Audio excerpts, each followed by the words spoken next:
राजेश अपनी भाभी नीलम का लाडला था। नीलम भी राजेश को अपने बेटी की तरह प्यार करती थी। राजेश, लखनऊ वाले मामा जी ने तुम्हारे लिए एक बहुत अच्छा रिश्ता बताया है। लड़की बहुत अच्छी है, अब तुम शादी कर लो। अरे नहीं भाभी, शादी तो बर्बादी है। भला तुम्हारे हाथों के खाने में जो स्वाद है वो किसी और के हाथों में कहाँ। मुझे अभी शादी नहीं करनी भाभी। राजेश की ना नुकुर करने के बावजूद घर वाले उसकी शादी करवा देते हैं, लेकिन फिर भी राजेश अपनी भाभी का पल्लू नहीं छोड़ता। वो अपनी पत्नी को बिल्कुल तवज्जो नहीं देता था। उसके लिए उसकी पत्नी सुधा का होना ना होना बराबर था। अरे राजेश, तुम अकेले बाहर जा रहे हो, सुधा को भी लेते जाओ। अरे क्या भाभी, हफ्ते में एक दिन तो छुट्टी मिलती है और आप वो भी खराब करना चाहती हैं। सुधा बाहर जाके क्या करेगी, वो घर में ही ठीक है। वैसे मुझे देर हो रही है भाभी, चलता हूँ मैं। राजेश की इस बेरुखी से सुधा हमेशा उदास रहती थी। फिर एक दिन नीलम इस विषय को लेकर अपने पति से चर्चा करती है। सुनिए जी, राजेश को कब अकल आएगी?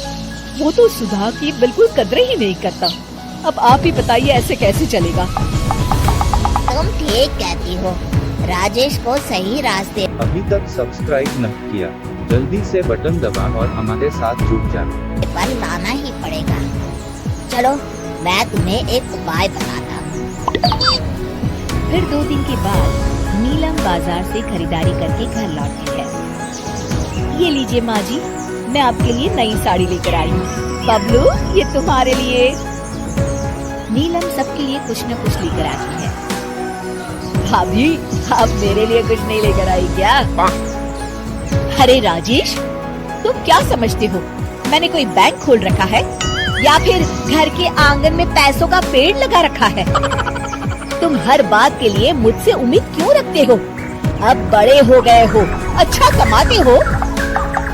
हाँ भाभी, मैं तो बस। अरे बस भी करो, तुम्हारी ये बच्चे जैसी नासमझ बातें सुनने के लिए मेरे पास बिल्कुल वक्त नहीं है।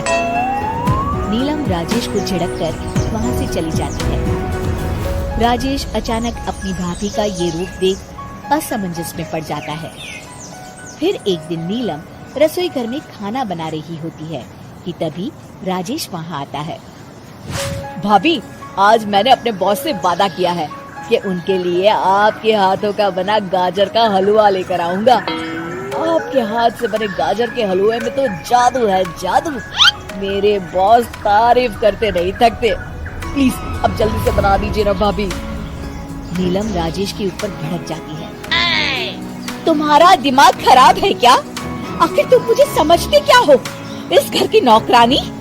जब देखो तब फरमाइश करते रहते हो, भाभी ये बना दो, भाभी वो बना दो। अरे तुम्हारी पत्नी सुधा भी तो इस घर में रहती है, तुम उससे कुछ क्यों नहीं कहते? भाभी, आप इस तरह की बातें क्यों कर रही हैं? अरे बस भी करो राजेश, मेरा दिमाग और मत खराब करो, जाओ यहाँ से। अपनी भाभी का इस तरह बेरुखी भरा बर्ताव देख राजेश को बड़ा बुरा लगता है और वो उदास होकर अपने कमरे में बैठ जाता है। तभी उसकी पत्नी सुधा वहाँ आती है। अभी तक सब्सक्राइब न किया, जल्दी से बटन दबा और हमारे साथ जुड़ जा। क्या हुआ जी, आप इस तरह उदास क्यों बैठे हैं? राजेश अपनी पत्नी को सारी बात बताता है। राजेश की बात सुनकर सुधा मुस्कुराती कहती है, बस इतनी सी बात। चलिए जी, मैं आपके बॉस के लिए गाजर का हलवा बना देती हूँ। अरे छोड़ो, तुमसे नहीं हो पाएगा, रहने दो। आप तो बस देखते जाइए जी, अभी आती हूँ मैं। थोड़ी देर के बाद सुधा हलवा बना के राजेश को देती है। फिर राजेश अपने ऑफिस चला जाता है। शाम को जब राजेश घर आता है तो खुशी के मारे अपनी पत्नी सुधा को गले लगा लेता है। अरे वाह सुधा, तुमने तो कमाल कर दिया। सच में क्या स्वादिष्ट हलवा था। मेरी बॉस बहुत तारीफ कर रहे थे और इस हफ्ते घर आ रहे हैं तुम्हारे हाथों का खाना खाने। और इतना ही नहीं, उन्होंने मेरा प्रमोशन भी कर दिया है। सच? हाँ, मुझे माफ कर दो सुधा, आज तक मैं तुमसे गैरों की तरफ पेश आता रहा। अरे ये कैसी बातें कर रहे हैं जी? मैं तो आपकी पत्नी हूँ। धीरे धीरे राजेश अपनी पत्नी के साथ पूरी तरह घुल मिल जाता है और अपना ज्यादातर समय सुधा के साथ बिताने लगता है और उसकी हर छोटी मोटी जरूरतों का ख्याल भी रखता है। ये देख राजेश के भैया और भाभी बहुत खुश होते हैं। फिर एक दिन राजेश और सुधा बाहर से घूम कर आते हैं। राजेश, सुधा के प्रति तुम अपनी जिम्मेदारी समझो, इसीलिए मैंने तुम्हारे साथ ऐसा बर्ताव किया था। अगर तुम्हें मेरी किसी बात का बुरा लगा हो तो मुझे माफ कर देना। अरे अरे भाभी, ये क्या कह रही हैं? मैं जानता हूँ आप तो मेरे लिए हमेशा अच्छा ही सोचोगी।